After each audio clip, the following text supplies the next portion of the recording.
welcome back to Psych'd, a podcast all about psychology. My name is Hannah. And I'm Cari, and this is Zeppelin. And today we are going to dive into personality psychology with Dr. Jennifer Daniels. Dr. Daniels, do you want to talk about yourself? I love talking about myself.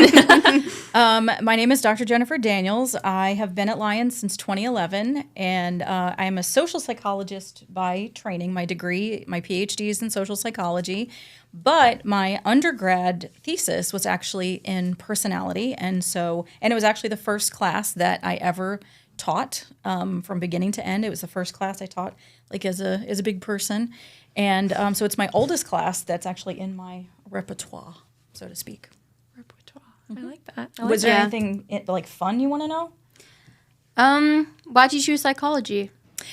Because of British literature. I went into undergrad thinking I was going to be an English major, and then I hit Brit Lit, and I had one of those semesters where I had psychology and British literature, and I am glad people love it, but it's all about finding your fit, and psychology was a much better fit for me. Mm-hmm. But God bless Brit Lit. It's somebody's baby. It's somebody's baby. Where did you go for your undergraduate and then your PhD? So I actually went to the College of Charleston for my undergrad, and that school is the reason why I'm at Lyon today, because it's a liberal arts college. It's where I learned what liberal arts could be, how I thought about connecting, like I don't know if you guys have had this experience yet, and I hope you have, where you're taking a bunch of different classes over one semester, and you'll have like this moment of synergy when it's like one thing that you're talking about, say in your cult class, matches up with what's going on in your developmental class is going on with this other class, or maybe a literature. Again, literature is great. We love it. And to be able to witness how all of those things connect, that's when I knew liberal arts was for me. And so I've spent my entire academic training career trying to get back to this. Mm-hmm. But before I could come to this, I had to go to, went to Wake Forest for a master's degree in experimental psychology, and then the University of Connecticut for my PhD in social psych. So all up and down the East Coast, 2 years in Illinois, and then been in here since 2011. Mm-hmm. Very cool. Yeah, I've noticed my classes like interwebbing with each other, specifically the World Civ 2 and World Literature. Oh, perfect. Mm-hmm. It was either World Literature or Comp 2. I think it was Comp 2. We were learning about the opium wars. Okay. Mm-hmm. Okay. And so, I already knew all the information on it, and so I knew what I could write about.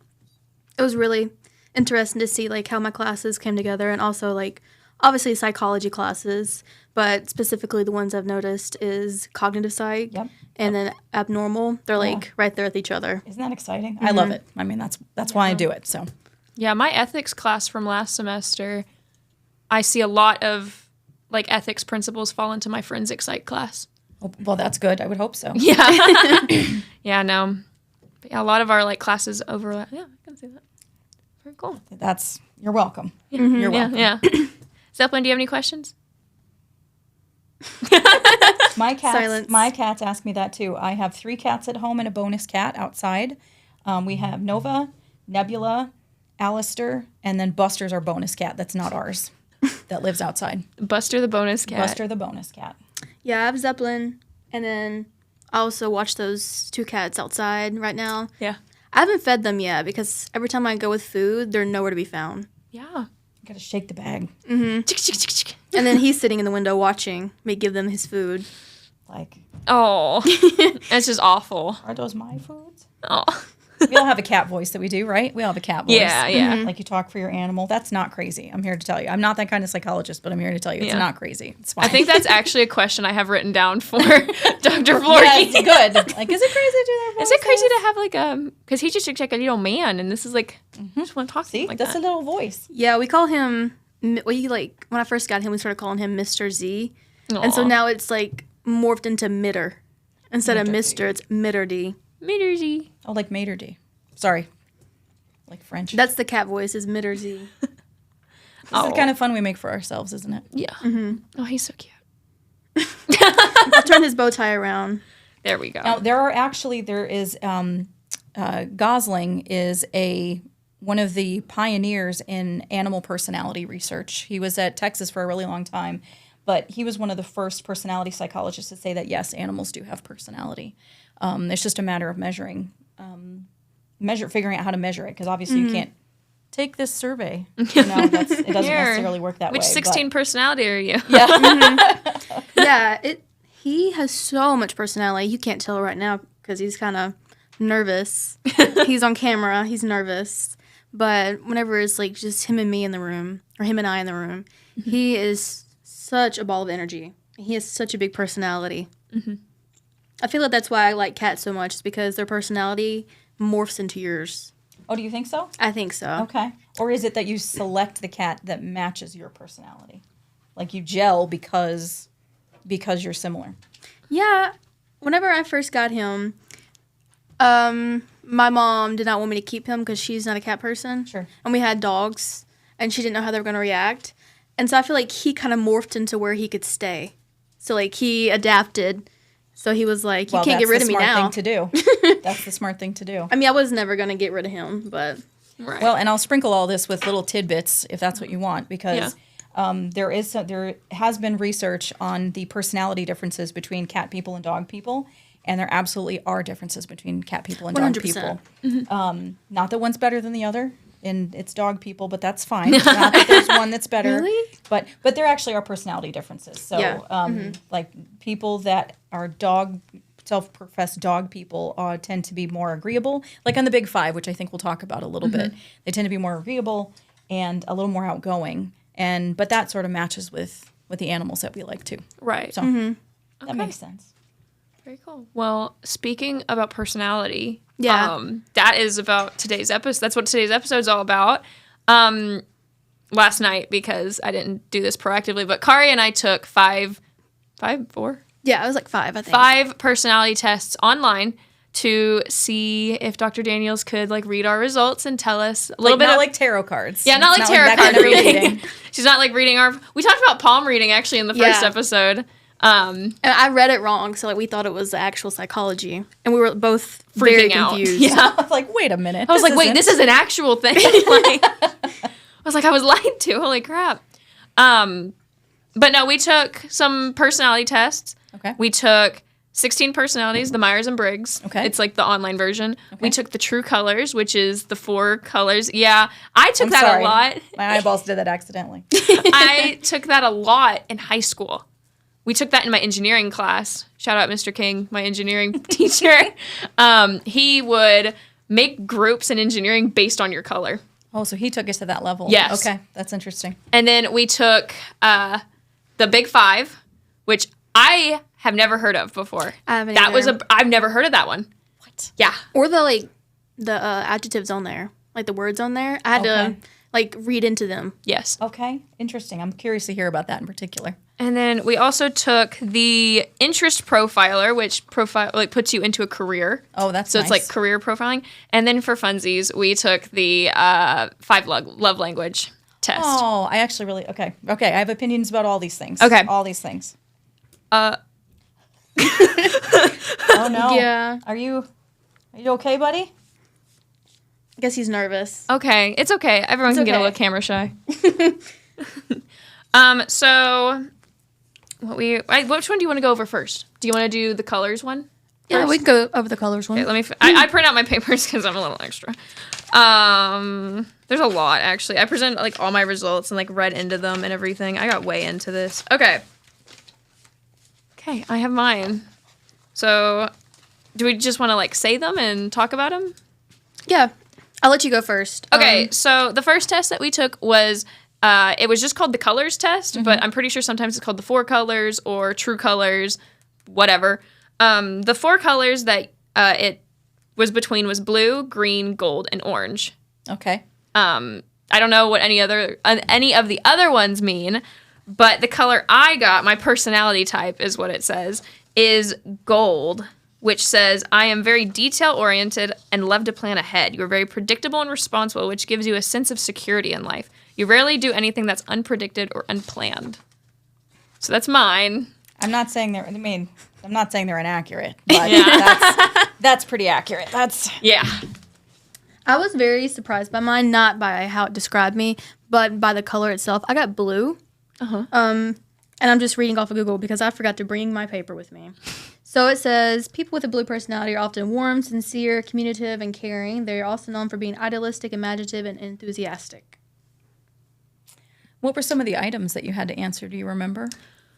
I mean, one of them was, one of the questions was like, it's like, do you love yourself or something? I was like, okay. Yeah, I saw that on a bunch of them, actually. Yeah, it was like, what do you think about yourself? It was like, do you love life? Like, do you like manipulating people? That was one. Like, if you liked manipulating people, which I was like, who does? I mean, if you do, I mean, that's fine. I mean, not really. It's not fine. Sociopaths and narcissists. Yes, of course. And then they I don't think mind another one was, like, it talked a lot about organization as well. It seemed to target a lot of the traits that were listed of the colors. Okay. Yeah. How many did you have to answer? Was it 100? Oh, my word. Was it 100? I don't remember it being that many. Or was that the big five? This one The might have big been. five was This one 100. was 60. Okay. Yes. Which is still quite a few. Yeah. That's still quite a few. Yeah, these took a little bit of time. They I kind of did. chose the longest ones I think I could find. Well, they're nothing if not thorough. Yeah. Yeah. Well, so one of the things I will say about personality is that a personality characteristic is supposed to be an enduring characteristic. I'm specifically not using the word trait because that has a very definite meaning. But a personality characteristic is an enduring part of you, something that should stay. It's an emotion is something that is only going to last for a few minutes, or a mood, like it differentiates those kinds of things. And it's supposed to be separate from the situation that you're in, right? It's supposed to be. So, for example, if you are an outgoing person, you should be an outgoing person whether you're in the drive-thru at McDonald's or you're at a baseball game. You know, that's where the consistency is going to come in. So hopefully what these scales are measuring is going to be something about you that stays, that isn't as situation dependent as, say, like being scared, right? That's a momentary, situationally based kind of thing. So my problem with some of these kinds of surveys is that they are not connected to any particular theory. Like like you said, like I don't know what is blue. What does that mean? Yeah. You know, what does that have to do with anything? Why gold? Like, you know, like what is it? What theory is that based with? Some of the other things that we're going to talk about, you mentioned that I think you guys took the Myers-Briggs. Those at least have some kind of, and the big five in particular, all have a theory that they're based on that actually comes from data. Usually it's not just sort of made up. If you can't figure out what the theory came from, it's probably not sound. It's not coming from anything. Right. And certainly not based on a particular theory. Right. What a lot of these will end up being are preferences. That's okay, but we just have to make sure that we're not overextending the results to something that they shouldn't. You shouldn't take those results and overextend them, especially if it's just based on preferences, because those can change too. Right. So that would be the color thing. I think is a nice, quick and dirty sort of test, maybe to put somebody into a class. Yeah. Into, you know, I mean, it's into better groups. than nothing. Yeah. Better than like using like, you know, socioeconomic or demographic kind of information to put people into a group. But I wouldn't like hire and fire people based on something like this, which I think unfortunately we see a lot of companies are using personality measures to make those kinds of decisions. And so sometimes they're not using the right tool for the job. Right. Yeah. I feel like going back to what you said, like it put you into groups. When I was looking, it said that the gold was very like organized and persistent, and it said that blue was more creative and spontaneous. And I think blue, it describes me, but I think that I'm so much of every single one. And I feel like some of the questions on there, like I remember a question being, "Are you afraid a lot?" And what political party are you voting for was on there. Oh. Yeah, that was one. That was a question on there. It was like, do you tend to vote more liberal or more conservative? And I was like, You said accurate or not accurate. Yeah. And what was another one you said that you can't really base off of? That's situational. Well, you just have these measures should be something that sticks around about you, about yourself, that stays no matter what the situation is. There was one that was like you enjoy parties and stuff. Sorry, Zeppelin's trying to climb up the wall. See. Zeppelin. Hi, puppy. It's like you enjoy parties. Yeah. And I feel like that's also situational. Yeah, well, yes, because it's like you almost want to ask the survey more questions. It's like, well, what kind of party? Is it a birthday party? Is it my best friend's party? Is it a really uncomfortable party, like, my parents are throwing or something like that? Not that, but I'm just saying. Is it a work party? Is it a work party? Yeah. Oh, yes, one of those volunteer parties that, I know how those go. Although we have fun at Lyon. Yeah. Okay. What's it? When I was... So I've taken this before. Okay. I took this in high school to do my my group making for engineering. I was green in high school, and aren't the green ones, they like the mediators? They try and keep the group together. They keep harmony, stuff like that. And then now I'm gold, which I'm not complaining. It's loyal, dependable, prepared, organized, and caring. Like I hope I am, but it's just it feels very. Subject to change, if that makes sense. Like, all of these feel like... Yes. It just depends on the questions, the questionnaire, the time you take it, the day you take it, what mood you have that day. Yes. It's like maybe you just came from a really bad party, and it's like, I hate parties. And so you just, like, put, like, a 0 on your scale of, like, do I like this or not? It's like, I hate parties. They suck. Like, how reliable? Well, that's the thing. In a real study, in real research... there's a lot of numbers being thrown around. You have to, it's dry, guys. It's real dry. But there are things like there's a lot of correlations. There's inter-rater or intra-item. There's a science to making sure that the surveys that you create are actually measuring the thing that you say that it's measuring it consistently, and that it's not measuring something else. So during the validation process, which I don't know that these necessarily went through, but during the validation process, what you'll do is I will ask you your personality, whatever personality characteristics I'm trying to measure, and also ask you what your mood is. And so if I can do that and find a 0 correlation between your mood and the thing that I'm interested in, then I know I've captured something separate from the things that you're kind of talking about. Okay. But that's all part of the validation process for a real life research survey of personality. Okay. They're supposed to be consistent, except for y'all, I will say that for the Big 5, which I think we'll talk about in just a second, because it's big for a reason. It's huge. The Big 5 doesn't traditionally, and we have decades and decades of research on this, doesn't actually settle until you're about 25. Oh. There is a certain amount of variability that, and that's your average score. But we can also, I almost wish I could draw, because you will vary within a particular window of any of these characteristics over the course of a day, right? So it's like I tend to be an extroverted person. I tend to be agreeable, but your personality's not the thing that dictates your behavior, just like situation's not the thing that dictates your behavior. It's going to be, there's 1,000 things that are dictating our behaviors right now. It's conformity, it's obedience, it's personality, it's the situation, it's things that we're trying to be consistent. We're trying to put our best face forward and trying to be real nice and sound interesting to the microphone and to people who might be listening to us in the future. So all of those things are dictating our behavior. Your personality characteristics is just one small piece of that. Just one small piece of that. But it is there. It is there if you measure it right. Okay. Yeah, and I feel like something else, my personality, if I were to take this in middle school, I wish I would have done this.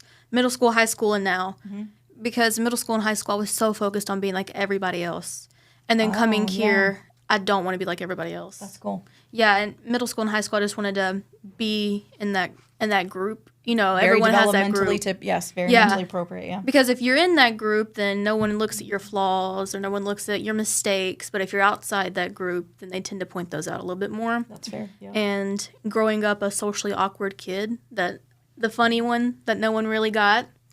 My people. My people. Growing up the funny one, the socially awkward one, I tried my best to fit in with them. So I keep a low profile. Yeah, I kind of watered that down a lot. And then I found my people coming here, and then my best friend, we went to high school together. I found him, and we just meshed together, and I realized that there's like a different side of me that I wasn't showing back then. So I wish I would have took those personality tests like throughout different like milestones just to see how much they've changed. Well, it's like you said with Zeppelin earlier, right? You know, he's a different cat when he's here in the studio versus when he's at home and comfortable with you. I mean, that's the people that know us best are the ones that see us either in those vulnerable moments or have seen us in a lot of different situations. I mean, I see my students probably more often than I see my husband sometimes. But you've only seen me I've only seen you, thank God, in certain situations. You know, I know you guys have a good time on the weekends. I lay in bed. Yeah, I play Mario Kart. Oh my God, we're having the same weekend. Okay, there's more similarity across the generations than I like to think. But you're not really going to know somebody's personality until you see them in a lot of different settings, and that's where you'll see that consistency, or to predict other people's behavior. That's not always going to be captured in a single survey, but it gives you something to go on. Yeah. Yeah.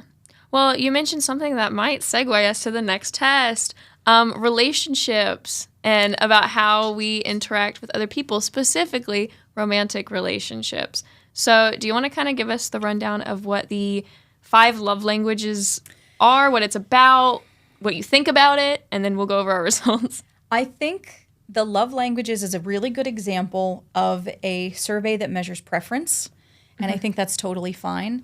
I do think that sometimes people will over rely on it or maybe make it the thing about them. Like, I have to have a partner who always gives me gifts because gifts are my love language, and if they can't give me that, then I need to find someone else. That's a real rigid way to approach, you know, don't make these scores the thing about you. Make it a thing about you because that's what it is.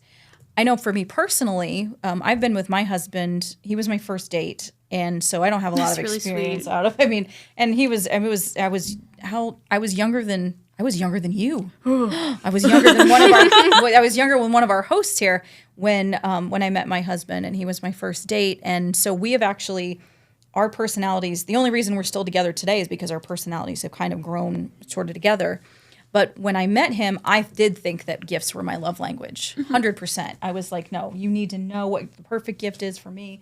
I give gifts still as a love language, but now that we've been together, when we've been married for so long, it's acts of service because he's given me every gift he could possibly give me. And so I don't want to there's nothing new under the sun. Plus I have a job and I'm a strong, independent woman who can buy herself stuff. So, things can shift and that's totally fine. But it's if you're going to use this as a means to communicate with your partner, do it. Do it. But just don't make it something that you're going to make or break a relationship. Just like you're not going to make or break a job offer on. Nobody should hire you or fire you based on a personality score, unless it's narcissism or psychopathy. But that's probably a different podcast. I feel like every single love language is equal parts to keeping a healthy relationship. And my boyfriend is actually my first actual boyfriend that I've had. We've been 2 years, the 15th of this month. Oh, congratulations. Thank you. Aww. And I feel like my love language has changed because I've kind of grown, as being a freshman here, never having a boyfriend, and then getting to, know him and know each other more. It's definitely changed. Do you mind telling us what it changed from? It used to be probably acts of service. Yeah. That was what I liked to do. Yes. Just doing, small things and stuff like that. And now, whenever I took the test, it was words of affirmation. Oh, isn't that interesting? And again, all of these things are useful if they give you some insight into yourself. Just don't make it the be all and the end all. Yeah. Yeah, no. I remember, back in middle school when all my friends and I were into BuzzFeed and having sleepovers. Oh, this was a big test. It was this one, and then what was it? It was like a zodiac sign. We would always compare zodiac signs to. Yeah. Do you remember, in middle school, you'd, call your crush, pineapple or, orange or, give them a nickname? Mine was green bean. Oh, we definitely. This is new to me. We did not call our crushes by produce names. And, I had a crush in middle school, and his nickname was Peanut M&M. I had a crush in middle school. His name was Green Bean. I I don't know what any of that means. That's really exciting. It's supposed to be like, Is it code? it's like a code nickname to something that relates to them what? Okay. so that they don't know who we're talking about and only the girlfriends know. But green bean. Yeah, wait. I feel like Okay. okay, this is a little bit objective, but he was tall and skinny. Aww. So a green bean is tall and skinny. Okay. Yeah. Peanut butter M&M. Mine was allergic to peanuts. Oh, I don't know if that's dark or not. I don't know how I feel. Okay. Yeah. All right. Yeah. All right. Well, I think that's charming. Zeppelin. Yeah. Zeppelin. What are you doing, buddy? He's like, I am the producer now. Yeah, he's like working with all the equipment. He's like, tick, tick, tick, tick, tick. Zeppelin. But definitely, like, romantic preferences do change. And, I mean, I remember definitely in middle school and high school, it was like gifts. I was super into, like, if you knew what I wanted, if you could read my mind, blah, blah, blah. People can't really read your mind, and I've realized that with past relationships. But now, like, I think I value... Have we talked about what our... I said mine. You didn't say yours. Yeah, mine? Now, definitely mine is quality time. So just in case people aren't aware, it's gifts, words of affirmation, acts of service, physical touch, and Quality time. quality time. Yeah. And quality time, because it gave me a percentage on mine. My percentage for quality time was a 68% Wow. Okay. out of 100. And the rest of them were like in the 10s, 20s. But if or you like don't mind me saying, you're in a long distance relationship right now too. I am. So that was my question is that because of the distance? Is it situational? I mean, again, I think this is more of a preference test as opposed to something that's measuring something about you that should stay for your whole life. I think it's a nice snapshot for Yes. where you are right now. So it's kind of less of a what your forever preference is, but what you are kind of wanting or needing in the moment. Yeah. Especially if that's not something that you can necessarily identify for yourself easily. Taking these kinds of surveys sort of gets you around to that point. Yeah. And that can be really useful in the middle of a relationship. And now I can see how that's a good point of communication for relationships is using this to create conversation. Absolutely. Maybe something you lack, you communicate that. Maybe, like, mine, you had to pay for the rest of your results. So I just saw my biggest one, which was 28%. So they were all very close together. Okay, that's great. That's good.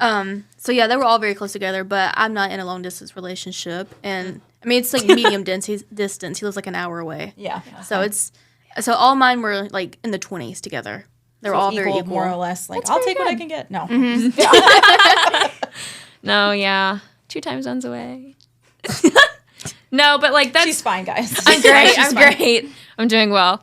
No, lots of video games, and there's this app on your browser that you can watch Netflix together without a VPN. Yes, It's awesome. I've done that. It's very nice. I've done Yeah. that with friends. My husband travels now, and he's coming home tonight, and I'm very excited. Yay! Haven't seen him in a week.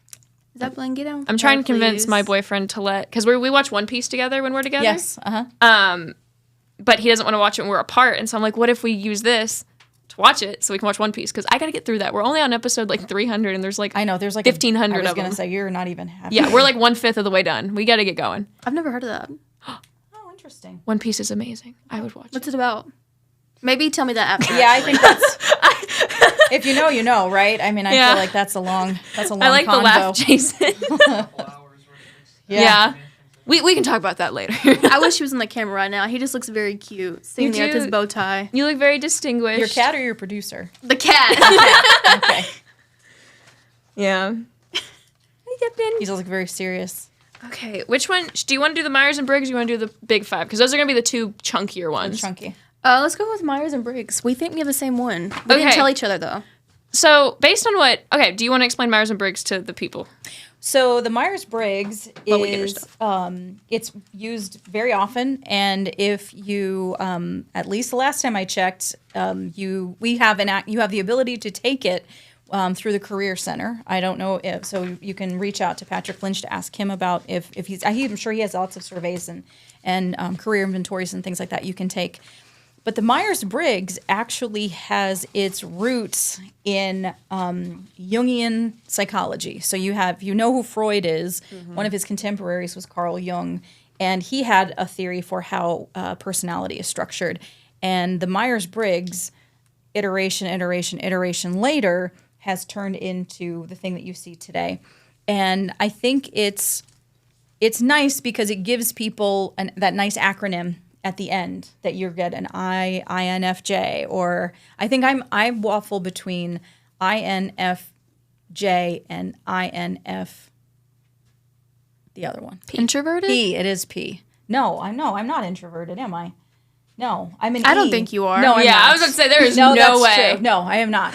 But I know. Okay, so then you guys tell me what you. Okay, so let's go through each one of them. So the first one is either introverted or extroverted. Mm-hmm. And then the next one is intuitive or feeling. Okay. No. The next one's feeling or intuitive. No. It's okay. It's introverted, extroverted, and then intuitive. Do you want to look it up? Somebody look it up.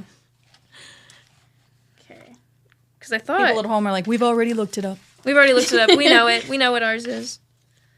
This is all that printed out of my results. This is like a whole. Let me see this. Okay. Introvert, extrovert, thinking, feeling, sensing, intuition, and judging, perception. And judging and Yes. perception is the Yes. one attached to the end. And the one for me that I always waffle between is judging versus perception. yes. Me too. Yep, those are the two that when I saw change, that's the one I saw change in. Okay. Very Yeah. cool. So yes, I am extroverted for the first one. Okay. Tend to be because I've taken this hundreds of times. Intuitive, feeling, and then so we are very similar. Okay. I'm sorry, I'm pointing at Hannah. Extroverted, intuitive, feeling, and then again judging or perceiving. Yes. I wanted to say something Can I see else. yours? Yes, Your you- results? Yeah. The protagonist is what it's We got called. the same thing. We're the same thing. Okay. Yeah. So that makes Mine had a perfect sense. dash T at the end, though. So did mine. I was turbulent. I didn't know Sorry. what that meant. She shouts into the mic. I was turbulent too.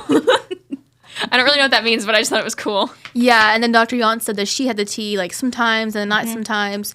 We talked about it a lot yesterday. And what class did you talk about that in? Professional development, but we couldn't talk about it together. Yes, she was very nice and let us not tell each other so we could figure it out.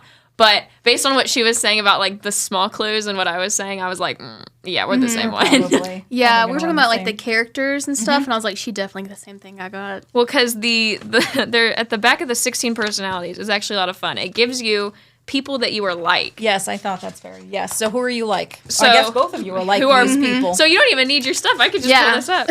So we are like Barack Obama, Nice. Oprah Winfrey, Okay, I remember Oprah. I Jennifer mean, Lawrence, oh my God, we're such good looking people. Sean Connery. Don't know who that is. R.I.P. Okay. Really? Okay, Sean Connery. You have to know because he's Scottish. Okay. And I mean he's R.I.P. But he was the original James Bond. Oh, And okay. he's Scottish. So that's just why Yeah. you need to know. Because the Scottish partner is Scottish school, so it's just part of it. So Yes. Y'all gasped, but I was like, is this someone that I should know about? not like personally or anything. No, Okay. no. And then Maya Angelou. Yes. And then So- fictional characters that we are like Elizabeth Bennet from Pride and Prejudice. The Oracle from The Matrix, which my boyfriend will love that. He loves The Matrix. I also love The Matrix, so that makes sense to me. Isabel Crawley from Downton Abbey. Isn't that who Maggie Smith watched. is? I did not watch Downton Abbey. I'm pretty I watched sure Bridgerton, that's- but not Downton Me Abbey. too. I love Bridgerton's Bridgerton.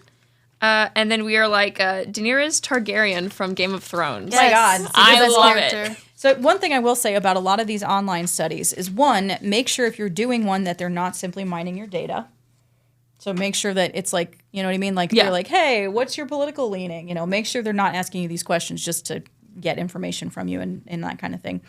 But then the other is how many of them were at all insulting or at all sort of critical in their conclusions that they gave you? Or were they all kind of gentle? Like, not one of those people are anything other than literally amazing. Yeah. Right? They're not like, and also Ted Bundy. Yeah. You know, they're not giving you. So a lot of these things, a lot of the ones that are online tend to be value positive. Like their connotation tends to be very positive and almost overly positive. Right. The ones that you get from in real psychological science tend to be more neutral, less sort of like, oh, you're special kind of a thing. Yeah, It's yeah. more just like, this is your score. You're 3.5. Just move on with your life kind Yeah. of thing. not like, you're Maya Angelou. I'm like, none of us are Maya Angelou. I love you both, but none of us are Maya Angelou. Her we can book always strive was so for good. Well, one of them. Let's strive for the best. She would want us to. Mm-hmm. We can, yeah. And Oprah. And Oprah. And Barack. Oh my gosh. I vote for all of them again. Was it Oprah? No, Oprah was not the one who wore the... No, that is Someone else. the lady who wore the Statue of Liberty costume and then like froze on camera. And then Wendy passed out. Williams? Wendy Williams, yep. We need to Where's do my reaction camera? a whole entire episode on Wendy Williams. I just want to say it for everybody at home that Wendy Williams, God love her, not the same thing as Oprah, not the same thing as Maya Angelou, not the same thing as Barack Obama. No. Same impact. I'm kidding. She's kidding. She's joking. And the Missing flashes her. on the screen. She's kidding. Missing her right now. Add some graphics to that quick. Yeah, she is kidding. LOL. Okay. They bleep it out. No, I giggled though whenever we got these back because do you know, like, there were guys at my high school who, do you know the alpha male All right, come on, let's do it. a lot of guys would be like, oh yeah, I'm the protagonist of like, blah, blah, and it just made me cringe. Main character. Yes, main character energy, and I just wanted to cringe. I'm like, Yeah, I saw that and I was like, ooh. yeah. Reading further into it, I was like, this is making me feel really good about myself. Yeah. Make me feel very secure. But I didn't want to be like, yeah, I'm the main character. Yeah, I'm the protagonist. I'm so glad we didn't get to read them out loud what we were because I did not want to say that. Zeppelin. His head. I didn't want to have to say, oh, I'm the protagonist because it's just Well, ugh. and I must say, I don't think there's any sort of just think about it like an antagonist is using their energy to break people apart, and a protagonist in this sense is using your energy to bring people together. I like that. Yeah, I like that a lot better. Yeah. I wish we would have took a quiz that is asking us which character we would be, like which character archetype will we be, like the funny best friend, the love interest. I used to take BuzzFeed quizzes like that. Yes. Well, and if you're interested, I know for every fandom that's out there, there is the 16 personalities. Like it'll lay out the one I always think about is Lord of the Rings, and so like Gandalf was an ENFJ or something like that, if I remember. So there's a lot of those for every fandom you can think of. They Supernatural. We talked about that in our cult class. And I love Supernatural, Doctor Who, whatever it is, whatever your One Piece. I bet they would actually have all those characters mapped onto these different personalities. So there's a connection there for you somewhere. No, I've seen those where I've looked up oh, what character am I like most? It's like hee. And then I'm always looking those up. I'm pretty sure that Dwight is the protagonist in The Office, like Dwight from The Office. Who did you always get whenever? Have you ever taken the Office personality? Because I have 100%. Who did you get? I got Kelly. Really? I would either always get Kelly or Aaron. I would either get Aaron or Pam. I also got Pam. I got Pam. I got Pam, I wanted Kelly, Jim and Aaron. really It was good. always alternating. I know you're always aiming for somebody. Yeah. Like the one that always bothered me, and I know I'm older, but I would take the Bob's Burgers quiz to see which one of the Bob's Burgers. Don't laugh. I heard that. I would take the Bob's Burgers quiz, always wanting to be who's the crazy one? Tina? Yeah, right. Yeah, not the one with the butts. The one with the rabbit ears. Yes, Tina's the Tina. Yeah, I love yes. Tina. But I always got the mom. I was always, Is her name Sharon? Susan? Susan. Is that it? Jason, since you laugh, which one is it? What? The mother? the mom from First off, Tina's not the one with the bunny hair. Oh, wow. Louise. Yeah, Louise. Louise. Yeah. What's the mom's name? Linda Linda. Belcher. That's something. Linda. That's who I always got. I got Wow, Linda I haven't Belcher. seen Bob's Burgers in a while. Okay, I think we all need to rewatch the Halloween special that's on Hulu because it's really good. Okay. I don't have money in the show. It's a good show. It's pleasant. It's pleasant. Who were y'all always wanting in the office? You said Jim. Yes. Who were you always wanting? I always wanted Pam because she seemed like the most down to earth kind of all the characters. Maybe she's the most normal. I guess maybe that's why I enjoyed her quite a bit. Maybe I shouldn't say mine then. Did you get Michael? That's who I always wanted. Was Michael. Cool. Yeah. I think I liked I Michael. He's love the most Michael. lovable. Yeah. I mean, he's chaotic, right? He's chaotic. Chaotic good, yes. Chaotic good. Yes, exactly. Well, we could talk about D&D alignments, actually. I bring that up when I teach personality. Yes. Quite a bit. should bring I actually think they're very nice shorthand for what you're trying to get across. I almost wish that we could do that, like with humans. Like, hi, my name is Dr. Daniels. I am chaotic good. Oh, very nice, very nice. Yeah, so just so you know what energy I'm bringing to this, and you are. I just think it would clarify a lot of things when coming into new relationships. Yeah, whenever I play D&D, I always try and be a mage chef. I want to be a magical chef that cooks magical food. Oh, kind of like from Encanto. Yes, yes. Or the Netflix anime Delicious in Dungeon. Oh, I haven't watched that one yet. It's That's where really they eat when as they go? Mm-hmm. Okay. Oh, it's so good. It makes me hungry all the time. Now I'm hungry. Yeah, we are hungry. I am I hungry. really Yeah, wish it's I dinner had some time. white cheddar mac and cheese with herbs. Herbs. Yeah. With herbs.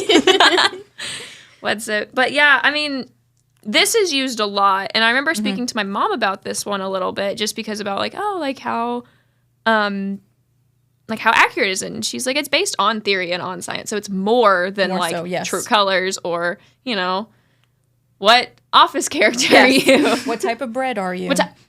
I best one? love that one. I love that one. Because it helps me figure out what bread I'm going to bake.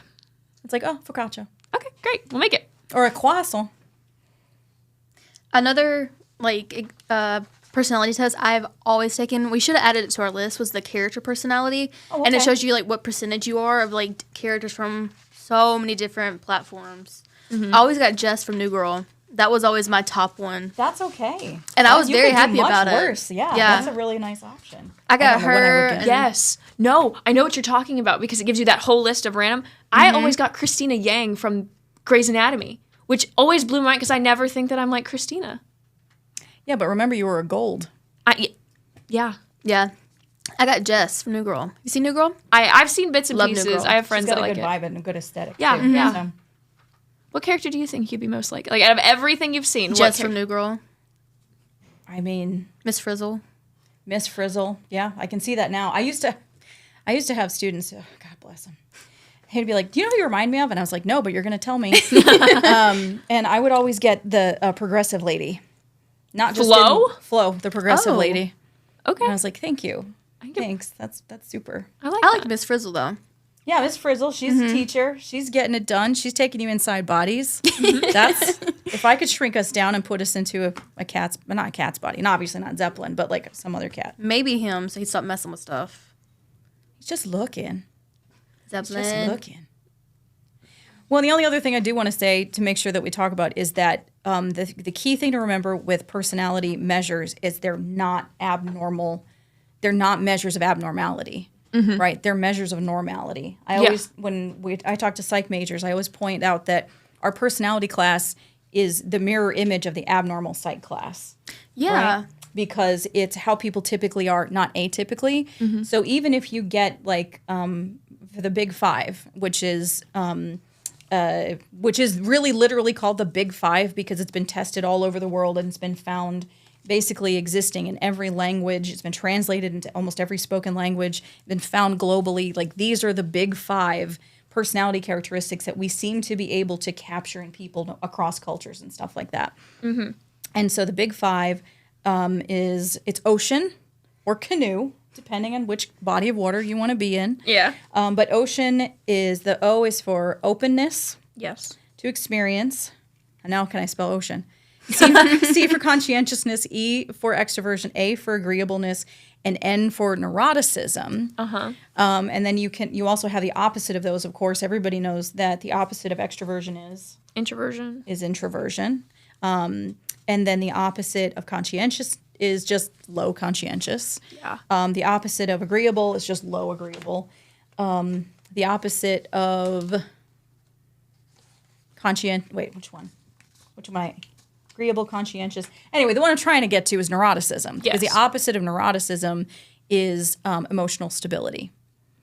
Yes. And so, but that's, if you get neuroticism, if like you're high in neuroticism, that doesn't mean that you have a diagnosis of some kind. Right. It just means what it means, which is that your emotions tend to be a little bit more erratic. Again, not in a bad way. Yeah. I'm highly neurotic in that way. In that way, I was like, oh yes, of course. It's we bring the fun, we bring the tea, we bring the turbulence, with that chaotic energy of high extroversion and high neuroticism. This is what you get. Also, having hadn't eaten or maybe some coffee, this is what we look like before dinner. And so, just remember, it's not a measure of it's not a diagnosis or anything like that. Okay. Yeah. Do you have your numbers for the Big Five? Yes, I just retook it. And also, I don't know if you guys have ever done this. Probably just me. Maybe not. The Am I Depressed quiz? Yes. Do I have anxiety quiz? Am I gay quiz? Y'all know those? I hope for some of those you wouldn't need a quiz, but Yeah, sometimes you just kind of want to look. But Yeah. coming at something obliquely, especially if it's a sensitive topic, again, I think these things are great, again, as long as they're not trying to steal your data. Yeah.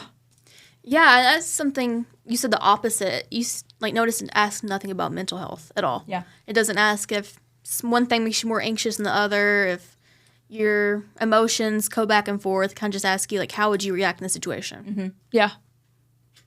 And I feel like it would be different if you had a diagnosis of some. Like, you would act differently in different stages of the diagnosis. And then to that, I will say, as someone who has a diagnosis of depression and anxiety, don't ever reduce your friends who have any kind of mental difference or mental disorder. Don't reduce their whole personality down to their disorder, because they are not they're not anxious. They're not they have anxiety. It's not who they are. And and don't count yourself out yet either. You know, it's just like, oh, I'm anxious. That's why it's like this. And I'm like, well, you're someone who has anxiety, but you're so much more than just that. You can still have all these personality traits, and then anxiety and depression is just like a nice icing that we get to have on top of bitter icing. I say we because, again, this is me. I have all those things, and I always have a fun time kind of talking to normies because I'm just like, really, you just never felt that way. Yeah. Huh. That's fascinating. Yeah, in the abnormal class, Dr. Miller, we recently discussed depression and anxiety and disorders like that. And when he was talking about it, I was like, is this not how everyone feels? Yeah. Like, is that not how everyone reacts? I feel like almost every single person I talk to, especially in college, has some kind of anxiety disorder. Sure. And, And being anxious, feeling anxious, and having a disorder, you know. And maybe that's just them trying to make me feel better about certain things and trying to empathize with me. This generation, that's one of the things I think you have a lot of things going for you, but the ability and willingness to talk about mental illness and just like it's a thing, because it is just a thing.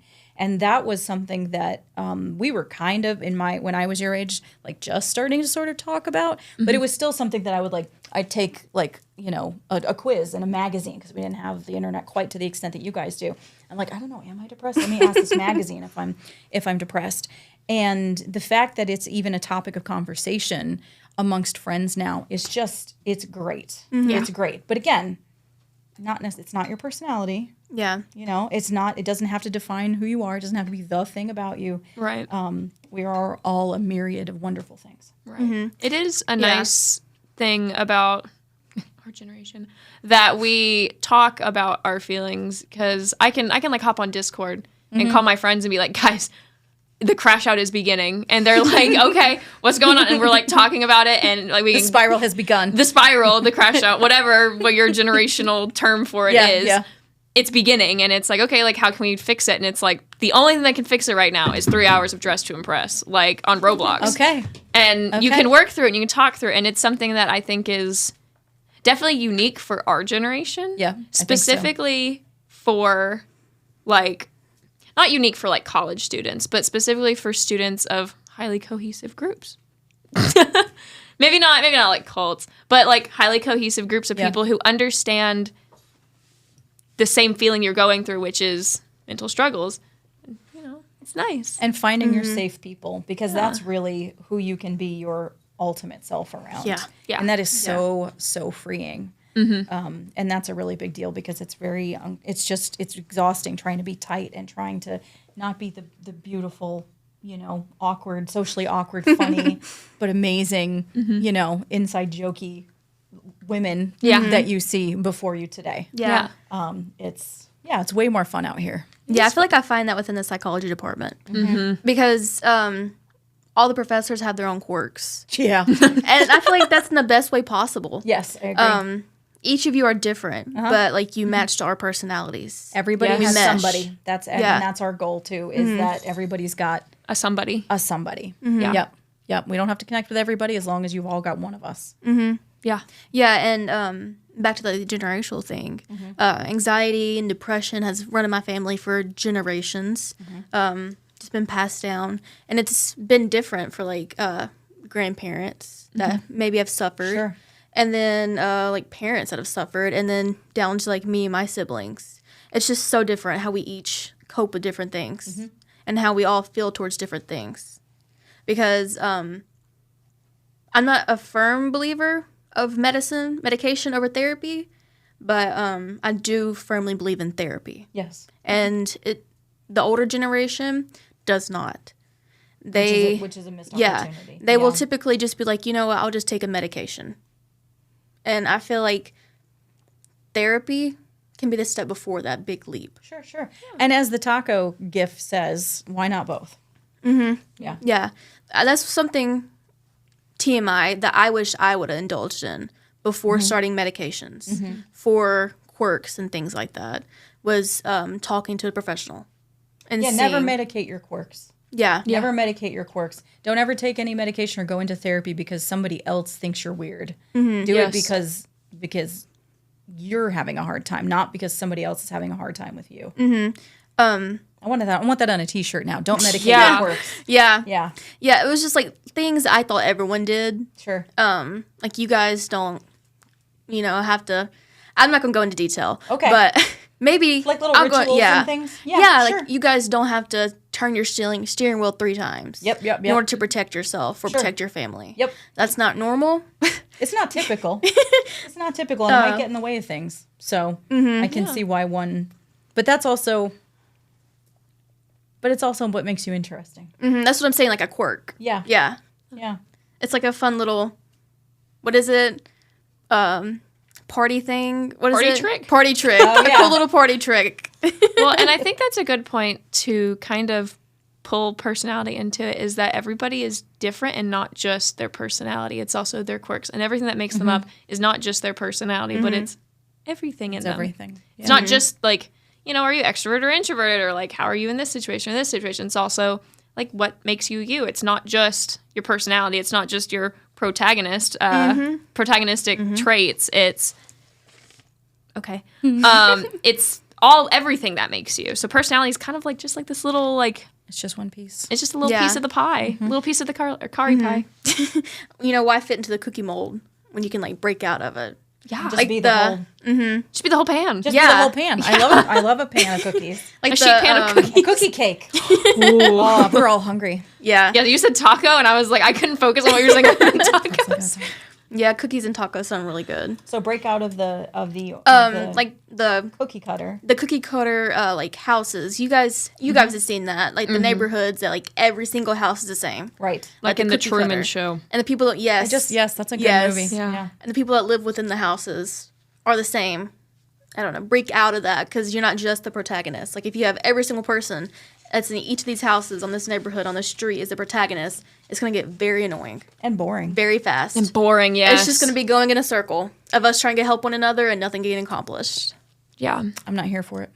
As Yeah, me much as either. like it would cause, like not cause, well, I guess it could cause harmony for people to all be the same. And no one wants to argue and fight and all that, but then we would lack Character development. We would lack being have no different. character arc. None We of would have us. no character arcs. Life would be boring, and it would be cookie cutter, and it would be instructional. Kind of like, I guess in a way, kind of like how The Giver is. You ever read that book? I've never had to read that book. Have you read The Giver? It's kind of like The Giver, how everything is like, everyone's got their job picked out for them. Everyone has their path, and they don't really have personality. They just have this time they have to like live before they can pass on. Well, and Hannah is in my psychology of cult class right now, and it's interesting to sort of see. We watched the entire series of the Cult of Cults about the Heaven's Gate cult, and the reason that I think it's interesting here is that you can see how people, as they're in this cult, lose their individuality, and by the end of the cult's time together, they were all dressing the same, they all had the same hair, they all wore the same clothes, and there wasn't any individuality anymore. It was just, you were just a representative of the group. and that made it dysfunctional, and that made it ultimately a negative outcome for them. Yeah. That'd be very boring. It would be. Everybody looks just like you. But it would be very comfortable. And It for would a be lot comfortable. of people, security and comfort, well, you'll do almost anything for that. Yeah, me and Hannah talked about it last episode. Okay. How if we feel like the right cult approached us, they would have us. Yeah, puppies and chocolate.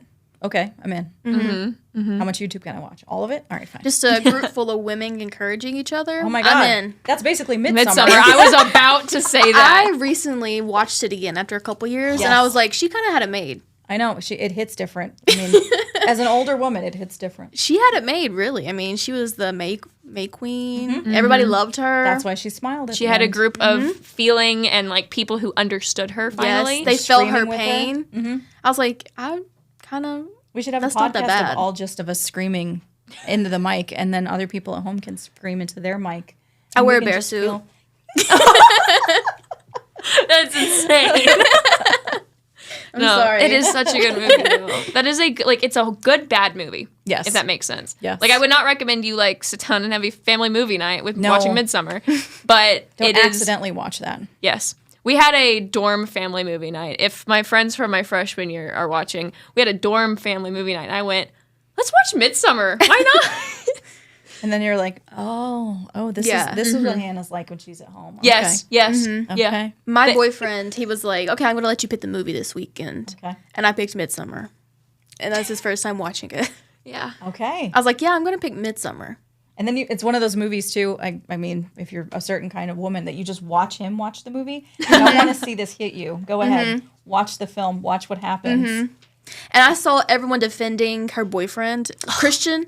And I saw everyone like on the internet whenever it first came out Reddit. defending Yeah. him. And I was like, maybe is something wrong with me that I don't feel? Obviously, I'm going to Yeah. feel bad for him because of his outcome. Yeah. But he was not a good person. No. And like my boyfriend agreed with me, and I was like, whew. See, that's what you got to check in. You got to check in with Yeah. your people, not everybody. You know, who are you comparing yourself to? Everybody or just? Oh, yeah. No, my people think I'm okay, so it's fine. Yeah. No, it's like a massive, like, it was a big green flag for me when all of my male friends liked the Barbie movie. And they Agreed. genuinely were Yes. like, this is actually like a really good movie. And it points out so many issues with like society and gender. And I was like, okay, y'all are cool. That's why I made my Yeah. social class watch it. Yep. Yeah. My boyfriend still I hasn't remember seen it watching though. it. I brought my best friend to watch it with me too. It was Yep. good. It was. I love that movie. That was a good movie. My boyfriend was in boot camp during the time, so he still hasn't seen it. Oh, well, just wait. I know. I'm excited. There's so many things. Plus all those episodes of One Piece. Yes, all those episodes of One Piece. So we're going to kind of just dive into some questions real quick. Okay. And then we're going to quickly take the Harry Potter sorting hat quiz. And then we'll end on that. So, because we kind of already talked about all these questions. What's your favorite one on there? That's hard. Okay. Okay. What was that? Sorry. Took me back to like 2018 YouTubers. Okay. My question is, can personality be gender specific? Oh, do we have another hour? This has actually been a research area of mine since I was an undergrad. Quite honestly, my very first big research project was on the relationship between psychological gender and creativity. Because and psychology has been trying to measure psychological gender for a very long time, and it's really the extent to which a person fulfills the traditional sort of expectations, behavioral and cognitive expectations for male type people and lady type people, right? And so the extent to so you can be a self-identified dude type person who happens to be feminine in terms of psychological gender, and the opposite and in between is also true. So there are, I'm going to answer your question. So you tell me if I'm answering the spirit of the question as opposed to like, because how I want to answer it. So gender is something that we can measure as a personality characteristic that is separate from your genetic sex or your self-assigned sex or your gender identity or sexual orientation or all those kinds of things. But as a society, we absolutely have expectations for what a male personality, a person who happens to identify as male or is assigned male at birth, what is their personality like? we make assumptions about what it that. should be like, or what of we what think it should be like. But then we also, because we have these strong expectations, we tend to treat people from birth a particular way. So for example, and so it becomes a self-fulfilling prophecy. So for example, guess what kinds of babies parents tend to talk to more? The girls. Girls. And we can actually show that. They tend to talk to girls more. And this is accidental. It's not like the parents are like, I am going to shun my baby boy. Like, it's not that kind of a thing. It's just, it's so ingrained. It's so ingrained. Like when somebody has a baby, one of the first things most people want to know is, what kind is it? Is it a boy or is it a girl, right? It's gender reveal and all that kind of stuff. Part of the reason we do that is so we know how to treat the baby. What kind of toys to get? What color, clothes to get. And so we end up we'll even describe babies differently. One of the first things I used to do in my Psych'd gender class was show a picture of a baby, and half the class, and had them rate this baby's personality. It's just a picture of a baby. And the half of the class that got the baby labeled as Jason labeled that baby as strong and healthy and bold, whereas the people who saw this exact same picture, just with the name Jennifer, although that's a great name, would label that baby as delicate and sweet. And so this is a baby that hasn't even been anybody yet. Yeah. Not to say that you don't have a temperament and, that kind of thing. But we treat male-type babies and girl-type babies differently from birth. So it's hard sometimes to look at the differences that we see in men and women when they grow up but we assume that it's naturally that way. And we kind of gloss over the fact that we've been treating this baby differently since before they were even born. Yeah. And so how much has their personality developed because of the way that we've treated them? Yeah. So it's not quite the one-to-one matchup that I think a lot of people men are emotional, or I'm sorry, women are emotional, men are not, and that's just not true. Right. It just isn't true. And I don't know if that's what you meant necessarily, but there's just, it's been a research interest of mine for 20 years, and I have these ducks in my office because I always talk about how sex, gender identity, gender expression, sexual orientation, romantic orientation, they're all separate ducks because they are all separate things, concepts that we can measure about someone as part of their personality. And just like ducks are allowed to kind of move wherever they want to, so do those things. They operate relatively independently from each other. There's some positive correlations there, but they operate relatively independently. But we, as a society, tend to expect all those ducks to be in a row. We expect, nope, we need all our ducks in a row. We can't have, we can't have a boy wearing a bow because then we're going to make him too feminine, or we're going to make him have female characteristics. I will say, too, that over time, because, and patriarchal society, yada, yada, yada, I'm a feminist. So that shouldn't be a surprise for anybody who knows me even for a minute. But statistically, we have seen since the 70s, since we really started studying gender as a personality characteristic, that women have taken on more male characteristics, right? Traditionally male characteristics. But men have not taken on traditionally female characteristics because they're simply not as valued. They're not as useful. They're not as rewarding. They are rewarding. I just mean rewarded in society. So we haven't gotten to the point. So we have women that will, admit to taking on these masculine characteristics, but we just haven't seen that kind of the inverse of that be true. Right. Because it's still, we still get upset when men cry or show emotion that we label as feminine emotions, or, we say, oh, the worst thing you can be, oh, you're such a girl. The way you're acting right now is like such a girl. And it's like, have you met girls? They're amazing. I don't understand. That's a compliment.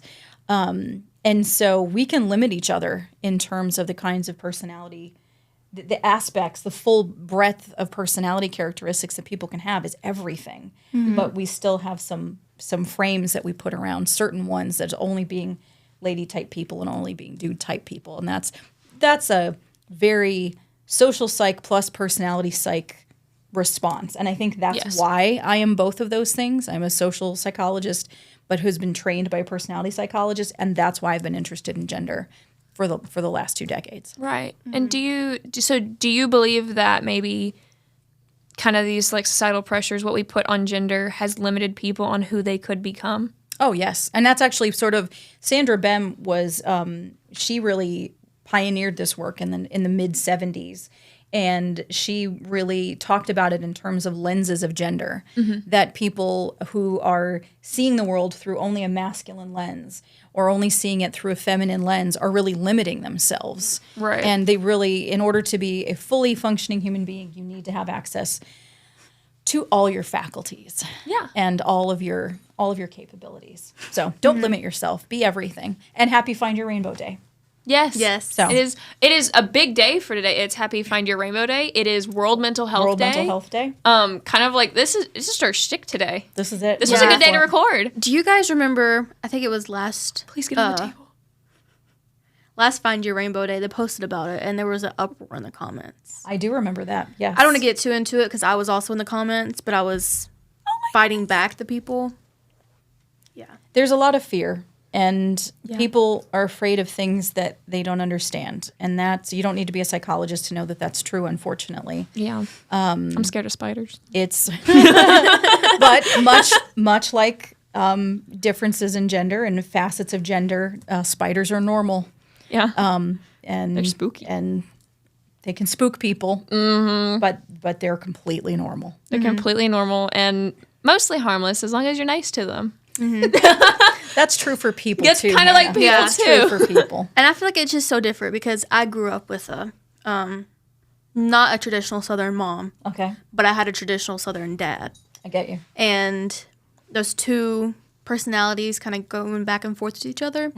And they divorced. And Yeah. I was just mainly around my mom for those developmental years. Yeah. And I feel like that's definitely shaped how I am. And like I said, she's not a traditional mom, so she doesn't have any of those fears I get you. of people that are different. Oh, nice. Okay.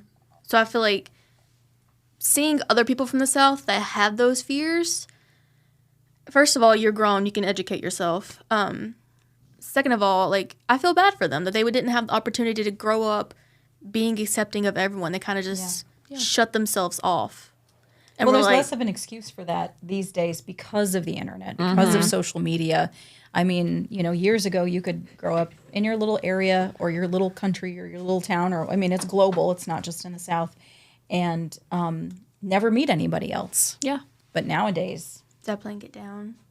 it's the internet. It's cat videos. It's watching videos of cats, watching videos of people watching videos of cats. Yeah. I do like reaction videos. I do like a good reaction video. I like to know what other people think about it. I think that's a really good way to kind of like circle around this, is that not understanding things and not being okay with something that is different from your own is super damaging to individuals' development. And I think that's something that has been so interesting for me for psychology, is that everybody develops differently. There might be like tracks that are normal where it's like, oh, like in middle school, I want to fit in with everyone, or in my young adulthood being married, I want my mother-in-law to like me, or like whatever, Sure. normal developmental things. But everybody goes through them differently and has different stages of them. And pointing one out because it was not like yours, or pointing one out because it's abnormal from ones that you've seen around you, isn't very fair to the other experiences other people might have and the person they could become. And that kind of makes me mad that some people could not, like, aren't who they either could be or not should be, but could be, is, I think that's the best word, because of fears of being, weird or different. I was weird. I use that in the past tense, Yes. Hannah. I think that's adorable. Saying that as one weirdo to another, I just, I cut my hair when I was, and Mom, Dad, correct me if I'm wrong, when I was 8, I had a Harry Potter haircut. I had oval glasses because I wanted to look like Harry Potter. Aww. I came in grade school, I would go outside for recess for like 5 minutes. I'd come in and I'd read. Yeah. And I would draw comics, and I ran the comic strip in my elementary school. And in middle school, I liked anime. Yeah. I like it still. It's cool. And I had weird quirks. I liked to make bread. I cross-stitch, usually BoJack Horseman characters, because I like BoJack Horseman. Like, I have weird quirks, but it's all who I am, and it's not someone else's place to tell me who I am or am not. Because I I can't snap, but You can't snap? these You're fingernails doing make it. it Oh, your hard. fingers are clicking. So Like, it's great. you can do That's the Dolly Parton, like, you know? She can play Jolene on her nails. I know, she's so talented. She is. Who, you or Dolly Parton? Dolly Both? Parton. I'm feeling Both. both of you. We should get her on the podcast. Please, please, Please, Dolly Parton. I love your brownie mix at Walmart. A little bit pricey, but Yeah. She worth it. Okay, She do we is. want to take a quick Hogwarts one? And do you want to talk about quizzes like the Hogwarts one? How it is like, it's kind of like the It's true all crap. colors. It's all bullcrap. I know, it's all bullcrap. It's Well, all preference. It is all preference. It's all preference. Because isn't that a topic in the Harry Potter movies that like Harry could have totally been Slytherin? I think we're gonna have to take your word for that because I think you're the resident HP expert. Yeah. I mean, I had the haircut, so. But like they talked about how Hermione should have been a Ravenclaw and like how she gravitated towards those Ravenclaw tendencies and how Ron was super loyal. Well, he had his moments, but he was like a super loyal character. But he was Gryffindor, and there's a whole article. It's a peer-reviewed article that I found. See? I know, I found it on Lit Maps, but it's about Harry Potter characters, those big three, and how they weren't really Gryffindor characters. They were just Gryffindor for the sake of the plot. And Interesting. it's like they should have been these three houses because that's what their But personality. maybe it also has to do with what teachers see in you and what you're going to develop into. Exactly. Because it does feel like a superpower sometimes when I see you guys when you're younger, and I'm like, I don't think you have a full sense of how awesome you are yet. I know how awesome you are, and so I have to, as the teacher in the room, I have to say that I think it has something to do with the educators at Hogwarts who saw something in those young people Yeah. that they didn't know themselves yet. I wasn't one of the reviewers on that article. So. Right. I Well, was. it is true though because like because Snape, who's the Slytherin head of the house, by the way. Sorry, I am on my nerd you soapbox. get 10 more seconds Yeah. of this, baby. But like Snape would pick out students and have like not favorites, but would see potential. McGonagall, who was over Gryffindor, would see people. The other two would like look over and see, and they would gravitate towards them, and then they'd be sorted. And so it sometimes does make me think like, is it out of what the professors see the potential out of, or is it truly personality? And also, there's no way that hat can tell someone's whole personality at the age of 12. Like, are you kidding I me? feel like people are riding on like mystical animals and you know, eating candy frogs and stuff like that. Yeah, that's so true. I feel like a hat could probably do that too. But it's just not following the developmental laws of human psychology and behavior. Yeah, she's all kind of problematic. Exactly. And probably dirty. which one are we taking? I will have to say, for me, it doesn't matter which one we're taking because I will always be the same house. It does. I've taken all Let's do the BuzzFeed one. I Okay. always The do the Wizarding same one. World. The Wizarding Wizarding one? World. Maybe wanna. It asks for my information. Don't. Yeah. Okay. Take the BuzzFeed, because, okay, the BuzzFeed one is short and simple. Wow, we talk. I guess we can take it together and like discuss our answers. Okay. Yeah, we can Or do do you that. want me to do yours, Dr. Daniel? Yeah. Why don't you go ahead and help me with that? Okay. Okay, We do mine, then we'll do yours. which one are you doing? Because there's multiple ones. What's yours called? The sorting quiz will tell you Yep, got which it. Hogwarts house. Okay. Not reading all that. Yeah, don't read Okay. all of it. You've made it to Hogwarts, and I've never seen Harry Potter, by the way, which means you've already bought At a her in the wand comments, everybody. from Ollivanders. Ollivanders. What material is at its core? I don't know what any of this means. Okay, so it says unicorn hair, dragon heart string, or phoenix feather. What do you want in your wand? Unicorn. Unicorn hair. Unicorn? I would say phoenix feather. Okay. Okay, I will take yours then because I've already taken this. I already Okay. have my results. Okay. Okay. During the end of your exams, you notice that one of your classmates was using an enchanted quill. You come top of the class anyways, but they are second. What do you do? Do you tell the professor immediately? Cheating is wrong no matter what. I feel like we have to answer this a certain kind of way because we have an honor code. Yeah. Well, we didn't pledge the quiz, so it's okay. Nothing, but if I hadn't come to top of the class, I'd probably tell the professor. Encourage the other student to admit what they've done. Give them a high five for managing to sneak the quill into the exam. I think it would have encouraged them to turn them in for what they've done. That's me too. Okay, there you go. Okay. You'd be most hurt if a person called you weak, ignorant, unkind, or boring. Mine's boring. Okay. My second would have been boring. Mine's unkind. Mine would be unkind, although I would have put boring second. Mine I was feel ignorant. like they're definitely like that. Yeah, I think it's unkind that would be worse. I think I chose ignorant because I felt like it could lead to being unkind. Fair enough. Mm-hmm. See, we also overthink these quizzes far more than they were intended to be. You're locked in a duel with a skilled opponent. They fire an unknown spell at you, and you shout. I'm going to let you say these because I don't know what these are. Okay, so this is like specifically Expelliarmus. Expelliarmus disarms someone. I don't know what Protego does. Stupefy stuns them, and then Crucio kills them. I would definitely stupefy. What's stupefy? Like, okay, I'll do stupefy. Wait, no, Crucio's the torturing one. It's a bad one, though. It's a bad one. It's not good. Wait, the block? Yeah. What's a block? You just turn into a block? No. They're like it blocks your rebuffs the thing. What would you choose? What Dr. Daniels did. Which one? Stupefy. Yeah. Stupefy. Okay. It's your 5th year at Hogwarts and you just received a howler from your parents. What for? Howlers are like getting lectured. Okay. Yeah. Sneaking to the Forbidden Forest at night on a dare.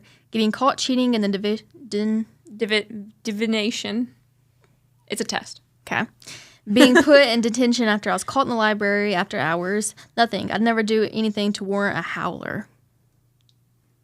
If I'm honest, I would never do anything. I'm too too. afraid of getting in trouble. When I was younger, segue, and all throughout my years, I never even so much as got in trouble with the teachers because I was so afraid of making them not like me. Oh, I know. Anyways. Yes. A therapist too, but we can talk about that in a different podcast. Which of these Dumbledore quotations speaks to you? Pity the living and above all, those who live without love. Words are, in my not so humble opinion, our most inexhaustible source of magic. It matters not what someone is born, but what they grow to be. It is not due to dwell on dreams or forget to live. The one about being born. Okay. It's what they become. Cari, which one for you? I think mine's live without love. Yeah. Like, you pity them. Okay, which of these most accurately describes your relationship with your closest friends? I love surrounding myself with people. The more friends I have, the better. I have a very few close friends that I would trust with my life. I tend to be wary about new people, so don't make new friends often. I found myself becoming friends with people who can help me succeed. I think I have very few close friends they're like my buds. That's mine also. Okay. Which of your skills are you most proud of? My ability to absorb new information, my ability to make new friends, my ability to get what I want, my ability to keep secrets. I think the first one, which was Absorb new information, yeah. I like the friends one. Okay. The first Quidditch match, did I say that right? Yeah, you got it. Yeah, there you go. Match of this season is approaching, and you cannot wait to get involved. What role are you playing? Seeker, I want the glory. Chaser, I like to be involved and work as part of the team. Beater, I like having all that power. I'll be in the crowd making sure support high morale is high. High morale. That's mine too. Because I don't know what any of the other ones are, but I'll be there cheering you on. It's sports ball, basically, which I'm not good at. Ball. You're allowed one pet at Hogwarts. An owl, a cat, or a toad. Which do you bring? Owl, cat, toad, nothing. I can't be trusted to look after a pet. I think I want a toad. Mine's going to be a cat. Of course. Yeah. I don't know where he is right now, though. Oh. He's not causing trouble, so that's all we know. He's loafed over there. Aww. It's Saturday. You finished your homework and you have some free time. You decide to spend some time away from your common room. Where do you go? The Forbidden Forest, the library, the kitchen, the room of requirement. Kitchen. I'm going to say the library. Because what's the room of requirement? It's a hidden room. It's whatever Okay. you need it to be. Yeah. Not worried about her then. I'll do the library. Okay. What would you see in the mirror of Erised. myself surrounded by riches, myself surrounded by my loving friends and family, myself knowledgeable above all, myself experience a marvelous adventure. Oh, friends and family. That's going to be mine too. Oh. I don't know what the mirror is, but I would have to It shows assume. you your most desired thing. Okay, yeah, mine would be the loved ones. Okay, which of these magical events would you most like to experience? The Twizzword tournament, the Quidditch World Cup. Tri-wizard. Tri-wizard? I said Twizzard. I know, I'm trying to laugh. I'm sorry. I'm so sorry. The Yule Ball or Christmas at Hogwarts. Yule Ball, for sure. I love dressing up. It's a fancy ball that you get to dance at. What makes Christmas at Hogwarts different? Just Christmas Magic. at Hogwarts. It's butterbeer and it's floating Candles. It's I'll do pretty the awesome. Christmas. Okay. Okay, you're having trouble mastering a new spell and you're... Oops. Deciding to ask for help. Where do you go? My professor, of course. My ghost friend. My smartest friend. The library. I'll figure it out myself. My professor, of course. That's mine also. Okay. What are we paying them for? Yeah. Choose a deathly hallow. The Elder Wand, the Resurrection Stone, the Cloak of Invisibility. Invisibility, every time. Okay. I accidentally clicked that earlier. I feel like, what's the Resurrection Stone? It can bring back a dead loved one. I'll do that one. Right? Yes. Which path do you intend to follow after leaving Hogwarts? Join the ministry. I want to make a difference in the world. I think I'd like to travel for a while before committing to a career. I'd settle down and start a family. I continue to work hard in order to achieve as much success. Which one was the second one? I like to travel. Travel. I'm going to do the ministry. Yeah. Yeah. And finally, we know that the sorting hat takes into account your preferences. So which Hogwarts do you feel you mostly identify with? I have always been a Hufflepuff. Mm-hmm. Always. You can put that on mine because I don't know any of them. Oh, it gives you percentages on this one. Where's it at? Did I forget to answer one? Okay. We all had... Oh. You said encourage, yeah. Okay. Okay, so Dr. Daniels got you are 46% Hufflepuff, 28% Gryffindor, 19% Ravenclaw, and 7% Slytherin. Okay, I'll buy that. Cari, you are 40% Hufflepuff, 26% Gryffindor, 21% Ravenclaw, and 13% Slytherin. 13? I remember my top two. I was 42% Ravenclaw, and then I was like 28 or 30% Hufflepuff, and the other two were like 10 to 5. Negligible, yeah. Yeah. Okay, do you guys want to kind of break it down? What the houses mean? I know Slytherin is the kind of... They're cunning, they're ambitious, they are more... They want more out of their life, basically. Sorry, I'm getting really geeky. Hufflepuffs are more... You're loyal kind, you're more like fun-loving. We have supporting character energy. Yes, supporting character the energy. best friend. The one that's there. The one that in the horror movie would definitely be off first. Or we would live until the very end. I have always told my friends that if we were in that kind of situation, I would make it, so by God's grace, somehow make it, and then I would die some weird way. Like, I'd be running away from the killer, and then a car would hit me. Okay. Or I'd fall in a hole. I feel like that's how you'd go. that would be my end. Okay. That's pretty cool. I'd like to say I'd go on a sacrifice, but... I'd be the final girl. Oh. I'd take them all down with Yep. me. I know Ravenclaw is more of your analytical, your logical, your wise, your more clever group, and then your... I forgot he was in here. And your Gryffindor is your bold, your more Main like character. headstrong, your main character energy.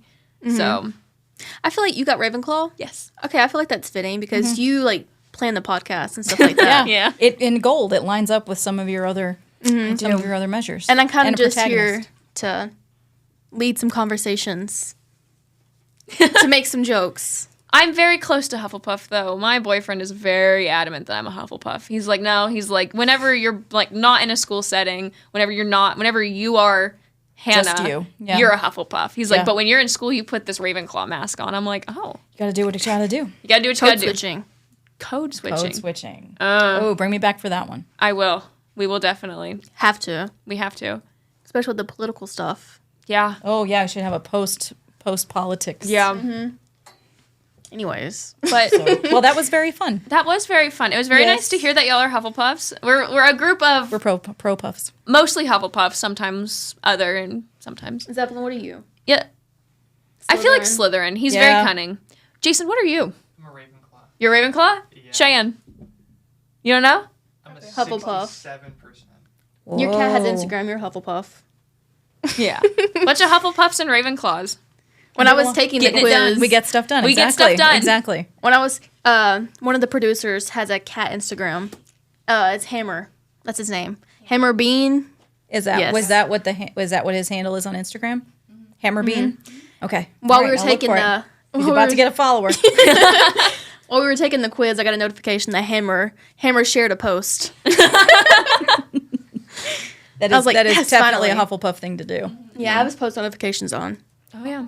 Well, Everyone, thank you so much for watching. Thank you so much for coming and talking with Thank us. you so much. If you would like to take any personality tests, I would recommend taking any of the ones that we did or any others. BuzzFeed is fun, but take them with friends as a fun time, not as a diagnostic. be-all. Yeah, No, do done. not make it diagnostic. Yes, thank you, Dr. Daniels, for coming. pleasure. Our next episode, hopefully, is over pet psychology with Oh. Dr. Florkowitz. Oh, that'll be exciting. We are bringing in Zeppelin again. Maybe he'll act better. Maybe he'll act a little bit better. Are we bringing Hammer? Possibly. Possibly Zeppelin's bringing scared of Hammer. other cats. And I do know that we are possibly bringing Egbert to the tortoise. So get ready for that one. They have a lot of personality.